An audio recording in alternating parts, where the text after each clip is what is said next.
Aleluia, aleluia. Aleluia, aleluia. Aleluia, aleluia. Deus nos gerou pela palavra da verdade, como as primícias de suas criaturas. Aleluia, aleluia. Aleluia, aleluia.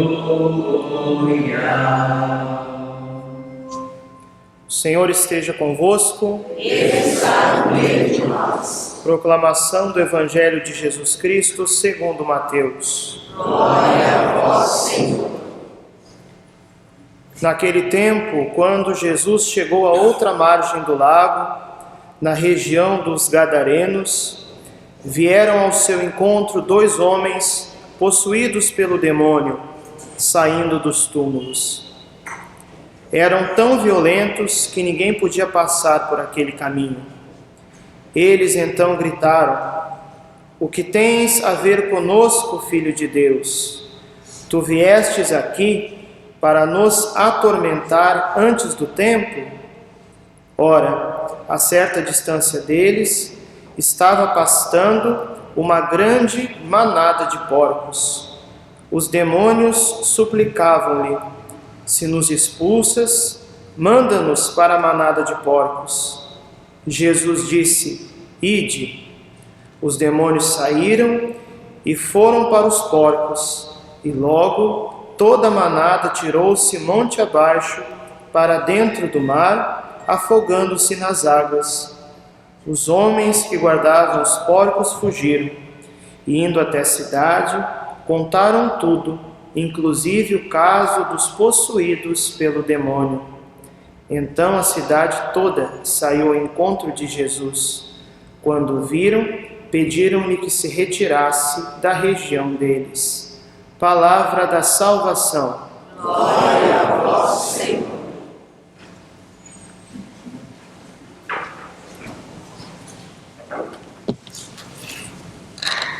Todos os que vieram rezar pelos seus entes queridos, por ocasião das missas de aniversário, de falecimento, de 7º dia, 30º dia e outros aniversários de nascimento para a vida eterna, nossas condolências em nome da nossa comunidade e a nossa oração pelo descanso eterno destes irmãos. Aos que nos visitam nas quartas-feiras nesta paróquia, nós usamos este espaço para aprofundar os conhecimentos a respeito dos assuntos da nossa fé, e neste ano de 2016, aproveitando a grande graça que o Senhor nos concedeu por este ano da misericórdia, estamos refletindo sobre as obras de misericórdia. Na semana passada, refletimos sobre a obra de misericórdia de sepultar os mortos, e fizemos uma breve referência a uma prática que tem se tornado cada vez mais comum em nosso meio, a cremação. E hoje vamos aprofundar um pouco este assunto. A prática da inumação. Inumação vem do latim inumare, transformar em humus, ou seja, a inumação corresponde ao sepultamento, a enterrar alguém. Esta prática do sepultamento dos mortos, da inumação, ela está presente no cristianismo desde o início.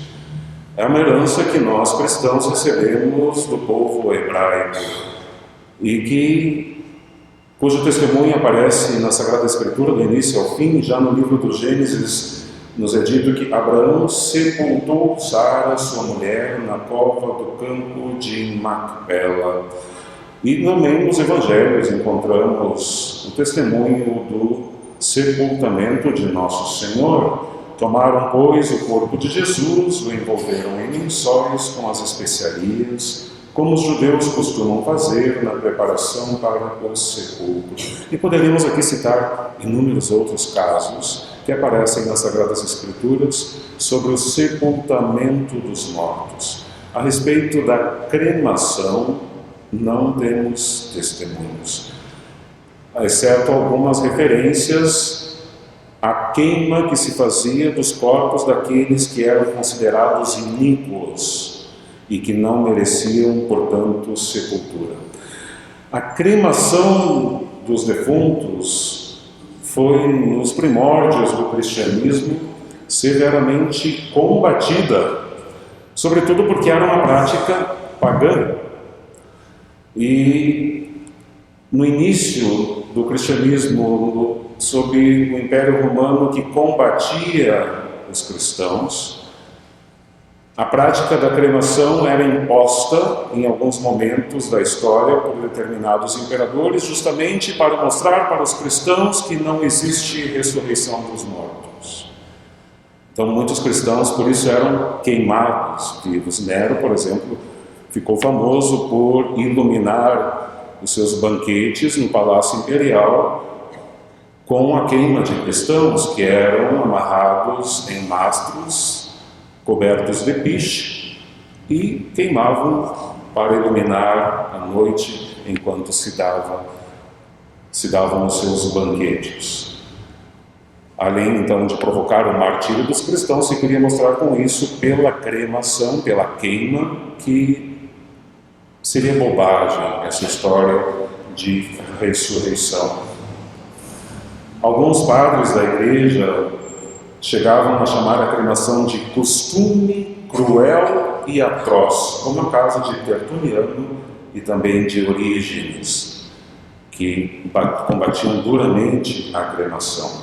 Portanto, desde o início do cristianismo até meados do século XIX, a cremação é praticamente inexistente no mundo cristão, entre os fiéis cristãos. Até que, por ocasião da Revolução Francesa, quando se instituiu o chamado culto da razão, se passou a advogar em favor da cremação para, como se dizia na época pelos que advogavam em favor da cremação, combater e destruir as superstições cristãs, assim chamavam o dogma da ressurreição, de superstição cristã, para mostrar que não existe imortalidade da alma e não existe a ressurreição do corpo. E esta defesa em favor da cremação se expandiu por diversos países da Europa. Um autor maçom anticatólico chamado Gorini, numa das obras que escreveu chamada Purificazione dei Morti, escreveu o seguinte: a nossa tarefa não termina com a cremação do corpo, queremos destruir e queimar também a própria superstição. E ele defendia nesta obra que as cinzas dos cristãos cremados fossem vendidas para que os lavradores usassem essas cinzas para adubar a terra. E dizia nessa sua obra, o resultado seria que esse material reencarnaria parcialmente nos corpos dos milaneses. É a única ressurreição do corpo que a ciência reconhece. Ou seja, queima-se a pessoa, joga-se na terra, aquilo se transforma em adubo, que vai também depois ser absorvido por algum alimento, que será digerido por alguém, e então passará a fazer parte do corpo da pessoa. Então ele dizia que esta é a única ressurreição que a ciência reconhece.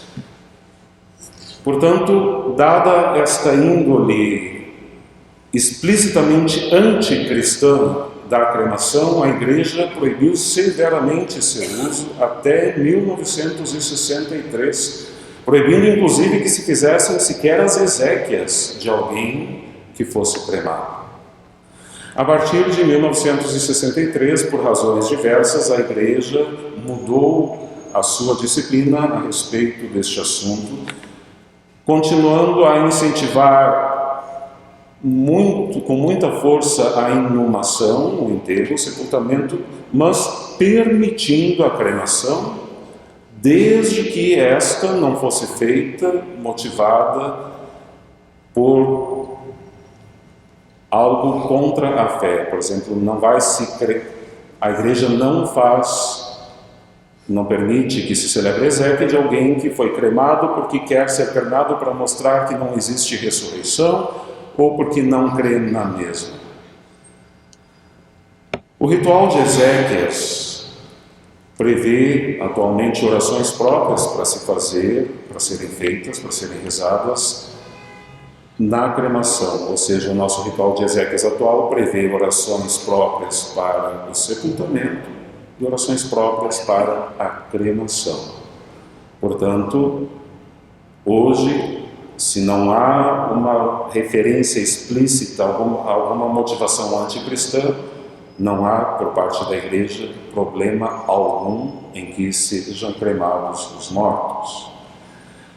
Infelizmente, na nossa edição brasileira do ritual de Ezequias, não se faz nenhuma referência ao destino a ser dado às cinzas, no caso da cremação. Outras conferências episcopais tiveram o cuidado de fazer esta referência, até mesmo para orientar os fiéis o que fazer com as cinzas. E as conferências episcopais que fizeram esta referência e que foram aprovadas por Roma, concordam nos seguintes critérios: que as cinzas sejam depositadas em um lugar próprio, em um lugar abençoado para receber os restos mortais dos defuntos. Ou sejam sepultadas as cinzas, ou sejam colocadas num nicho ou num columbário, mas que não sejam lançadas ao vento, jogadas na água ou simplesmente dispersas pela terra, de modo que não fique uma referência junto à qual possamos rezar por aqueles que partiram. Porque, uma vez dispersas, perdidas as cinzas de um ente querido, passada a geração que conheceu a pessoa, as gerações subsequentes não têm qualquer referência de onde está junto aos restos mortais da pessoa para rezar nas suas intenções, oferecer sufrágios por aquela alma.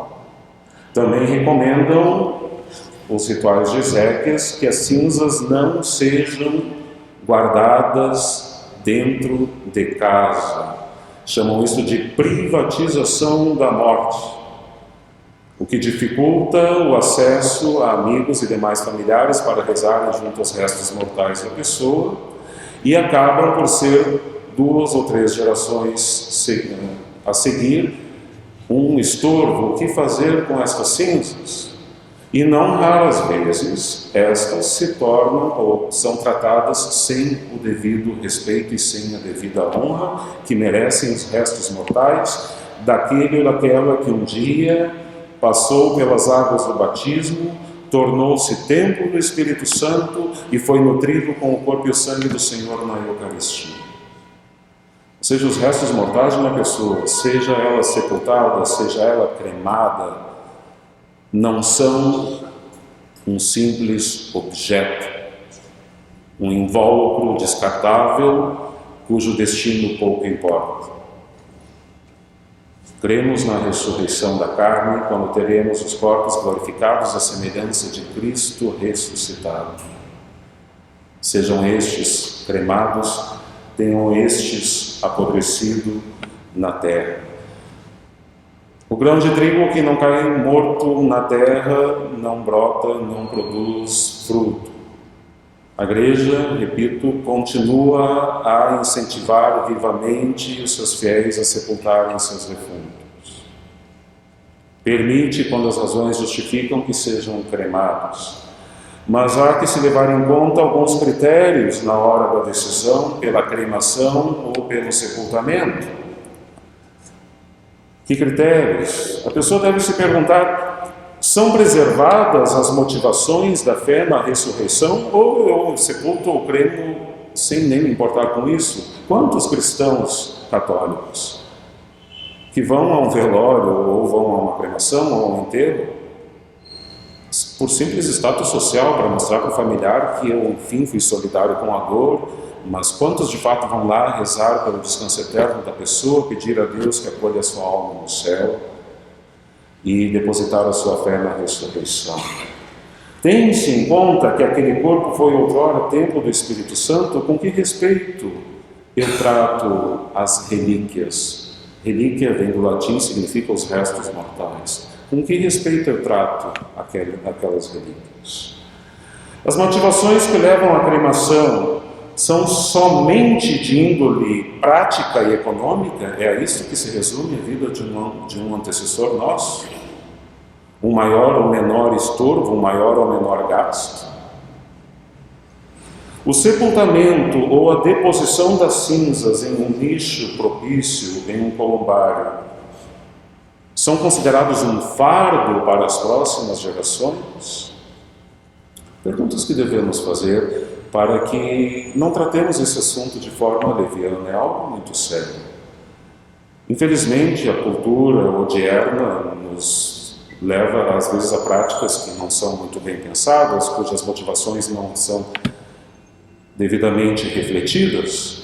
É por isso que rogamos à bem-aventurada Virgem Maria para que nos ajude a manter o respeito devido e as honras devidas aos restos mortais de nossos amigos e familiares, tenham sido eles cremados, tenham sido eles sepultados. Queira Deus que um dia, quando terminarmos nós a nossa peregrinação na Terra, tenhamos também os nossos restos mortais tratados com o devido respeito. Canto número 97.